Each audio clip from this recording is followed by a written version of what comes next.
នេះគឺជា Minecraft Hardcore ដោយហ្គេម mode នេះរាល់ពេលដែលយើងស្លាប់អ្វីៗគ្រប់យ៉ាងនឹងត្រូវបានបញ្ចប់ក៏ប៉ុន្តែដើម្បីឲ្យ gameplay កាន់តែសប្បាយខ្ញុំបានដាក់បន្ថែមនៅ resource pack មួយដែលមានឈ្មោះថា Bion Biome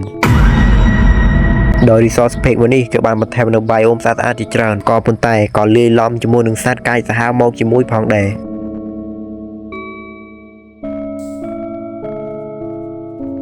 ដូចនេះហើយទៅធ្វើឲ្យ gameplay មួយនេះវាកាន់តែពិបាកចង់ដឹងថាជីវិតដែលមានតែមួយរបស់ខ្ញុំជួបបញ្ហាអ្វីខ្លះនៅក្នុង gameplay មួយនេះអ្នកទាំងអស់គ្នាកុំភ្លេចមើលវីដេអូនេះតាំងពីដើមរហូតដល់ចប់តោះយើងចូលទៅកាន់ gameplay យើងទាំងអស់គ្នា Let's enjoy the video អូខេអ្នកទាំងគ្នាថ្ងៃនេះគឺយើងវិលមកជួបគ្នាជាមួយនឹង game Minecraft ទៀតហើយក៏ប៉ុន្តែផ្លេចពីរាល់ដងខ្ញុំមិនលេង server លេងអីចឹងណាដោយថ្ងៃនេះគឺខ្ញុំមកបង្កើត single player លេងម្នាក់ឯងម្ដងហើយអ្វីដែលមិនធម្មតាគឺយើងមកលេង hardcore mode ដោយ hardcore mode រាល់ពេលដែលយើងស្លាប់ world ដែលយើងខំលេងនឹង item ដែលយើងខំរោទាំងប្រមាណគឺវាចប់ទាំងអស់តែម្ដងបើនិយាយឲ្យងាយស្រួលយល់ទៅគឺថាជីវិតយើងគឺមានតែមួយទេហើយចូលមកដល់ភ្លាមដូចតែគេដូចតែឯងដែរទេគឺខ្ញុំនេះមកកាប់ឈើដូចតែគេដូចតែឯងចឹងទៅកាប់ឈើហើយនេះខ្ញុំក៏ចុចបិទ record ដើម្បីទៅ setting play មានអីចូលមកវិញភ្លេចបើក record មានអីឥឡូវនេះមេឃយប់បាត់ដោយសារតែមេឃយប់នៅខាងក្រៅពីគ្រោះថ្នាក់ខ្ញុំក៏ចូលមកខាងក្នុងដីសិនទៅនៅក្នុងដីកុំឲ្យខាតខ្ញុំក៏ឆ្លៀតជីករោបានខប់ភើដើម្បីមកធ្វើអាមោះបានមកជត់ដែរគ្នាយើងហើយខ្ញុំនេះក៏ចេះតែពាក្យសិនទៅយ៉ាងណាក៏វាជួយយើងបានខ្លះដែរគ្នាយើងហើយឥឡូវនេះមេឃគឺភ្លឺហើយក៏ឈានចូលមកដល់ថ្ងៃទី1ផងដែរខ្ញុំក៏បានដើរ explore ក្បែរនឹងទៅហើយក៏បានមកជួបសត្វចម្លែក3ក្បាលគ្នាយើងមានអន្ត្រីមានប្រើសមានអាពីងពីងនឹងចឹងទៅហើយអាពីងពីងជាមួយនឹងអាអន្ត្រីនឹងអត់មាន friendly ជាមួយយើងទេខ្ញុំមើលតែស្ថានភាពមិនសូវស្រួលនេះដាក់មេប្រូចរត់លឿនឆ្កើតដើរចេញពីអាកន្លែងពីងពីងនឹងមិនទាន់នឹងបានប្រមាណផងអាអន្ត្រីនេះមកម្ដងគ្នាយើងហើយគ្រាន់តែគេហោះមកដល់ជន់កខ្ញុំក្រែកហើយក៏ហោះទៅវិញធ្វើមិនដឹងទៅខ្ញុំនេះភ័យស្លន់ស្លោក៏រត់បាសជើងខ្លាចនិយាយពីថាអន្ត្រីនឹងក៏វាអត់ចោះឲ្យយើងវាយស្រួលទេគ្នាយើងគេថាហោះនៅក្បែរយើងនឹងឯងដើរមកទស្សន៍ក្រោយមកនេះក៏បានមកជួបនឹងសត្វមួយនៅក្នុងជីវិតពិតយើងនេះវាពិតជាខ្ជូតខ្លាំងមែនទែនជួយមកតាណានេះអូចុយសត្វអីហ្នឹងហេដូចស្រៀងកាពីបារ៉ាយ៉ាកាពីបារ៉ាមែនតាយីអាសត្វកាពីបារ៉ានឹងនៅក្នុងជីវិតពិតយើងខ្ជូតណាហើយមើលតើគេខ្លាញ់ខ្លាំងមែនទែនមិនគេធ្វើលុតហក់លុតអីណាបានទេតើវាយស៊ីងប់បានឡើយចេញតែពីនឹងមកនេះមកជួបសត្វចលែកមកប្រភេទទៀតហើយមិនដឹងតែគេហៅសត្វអីទេតែខ្ញុំសុំហៅកុកអីព្រោះអីវាស្តៀងកុកចឹងណាប៉ុន្តែមើលពោវាឡើងភីងតែម្ដងហើយមើលទង្វើគេហោះធ្វើល្វើកកុកនឹងហៀវបាយរីខ្ជិលខ្វល់ច្រើនណាតើយើងបន្តដំណើរទៅមុខទៀតហើយខ្ញុំដើរមិនទាន់នឹងបានមួយនាទីស្រួលបួលផងមេឃយប់ទៀតបាត់ហើយថែមទាំងអត់មានក្រេដេក skip យប់ទៀតហើយតាណាទេជួយ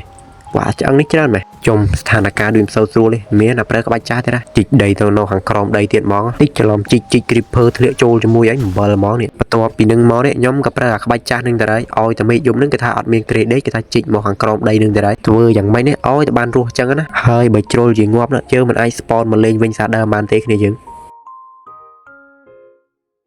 មេឃក៏បានភ្លឺហើយក៏ឈានមកដល់ថ្ងៃទី2ផងដែរហើយខ្ញុំក៏ចេញពីក្រោមដីមកវិញដែរប៉ុន្តែស្រាប់តែមានរឿងមួយកើតឡើងចុំ creeper ចុយមើលគេធ្វើ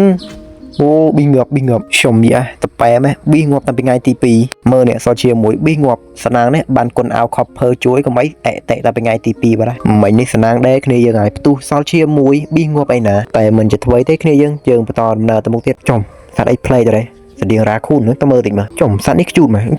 ចុយមើលធ្វើទៅវើលេងបែកគូតផមដាក់អញ្ចឹងហ្មងយីនិយាយថាអាសត្វនេះ fake ជាមិត្តភក្តិខ្ញុំទៀតគ្នាយើងហើយលេងផមមកយើងហត់ដែរដើរទៅវិញធ្វើមិនដឹងទៅហើយអាសត្វនឹងទៅបាត់ហើយនឹងសល់កងោកចុំកងោកនេះលយដល់ស្រែកចំទាលឺម៉ែប្រូហើយនិយាយពីថានៅក្នុង resort pack មួយនឹងនៅក្នុងជីវិតពិតយើងមានសត្វអីក្នុងនឹងគឺវាមានសឹងតែដូចគ្នាទាំងអស់ហើយដើរចេញពីកន្លែងនឹងមិនឆ្ងាយប្រហែលទេគ្នាយើងហើយក៏បានមកជួបកបីនេះមួយថាកបីនឹង friendly ទេយើងឡើងជីបានទេគ្នាយើងពីដំបូងខ្ញុំស្មានតែវាដេញចូលទៅខ្ញុំខំរត់ចង់ដាច់ចកេះចាំមើលទៅពេលខ្ញុំមាន shadow មានអីចាំមើលប្រហែលជាខ្ញុំថែមយកវាទុកជីហើយដើរមិនទាន់នឹងបានប្រហែលផងមេឃយប់ទេណាតែក៏មិនជាថ្មីដែរខ្ញុំក៏ស្រែកចិត្តថាចោះមួយម៉ៃរ៉ែហើយក៏បានជួប iron មួយខ្ញុំក៏ជិះយក iron នឹងទៅ iron មួយនេះគឺថាវាអាចជួយជីវិតយើងបានច្រើនខ្លាំងមែនទែនមូលហេតុអីបានខ្ញុំហ៊ាននិយាយអញ្ចឹង iron មួយគឺយើងអាចក្រាស់វាទៅជា seal ហើយប្រហែលអ្នកទាំងគ្នាដឹងហើយថា seal វាអាចរងដៃមេឃបានគ្រប់ប្រភេទលើកលែងតាដៃមេឃវាយយើងពីក្រោយទេគ្នាយើងហើយខ្ញុំក៏យកអាដេកខ្ញុំរកបានមួយនេះដុតរួយយកមកក្រាស់ទៅជា seal អញ្ចឹងទៅដល់ពេលដែលខ្ញុំក្រាស់ seal បានហើយខ្ញុំក៏បន្តដើរម៉ាញទៀតចឹងទៅហើយមើលការម៉ាញរបស់ខ្ញុំទាំងអស់គ្នា Let's go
1 hour later. អូខេឥឡូវ gameplay យើងឈានមកដល់ថ្ងៃទី10បាត់ហើយនិយាយពីថាម៉ាញនឹង3 4ថ្ងៃបានតែមិនតា30គ្រាប់ជាងក៏ប៉ុន្តែក៏វាគ្រាន់បើដែរគ្នាយើងហើយខ្ញុំក៏យក diamond ដែលខ្ញុំរកបាននឹង craft ទៅជា armor មួយ set មានមួកអាវខស្បែកជើងហ្នឹងដែលធ្វើចេញពី diamond ហើយនៅសល់ diamond ប្រហែលហ្នឹងខ្ញុំក៏យកវាទៅផលិតជា tool ដូចជាដាវ pickaxe ពុទ្ធហើយជាដើមហើយខ្ញុំគិតថា gameplay យើងនៅក្នុង episode 1ក៏មានតែប៉ុណ្្នឹងដែរចឹងហើយអ្នកនរគ្នាកុំភ្លេចនឹងរងចាំមើលនៅភាគបន្ទាប់ចឹងណាវីដេអូយើងក៏មានតែប៉ុណ្្នឹងដូចគ្នាជួបគ្នាប្រូក្រោយបាយបាយ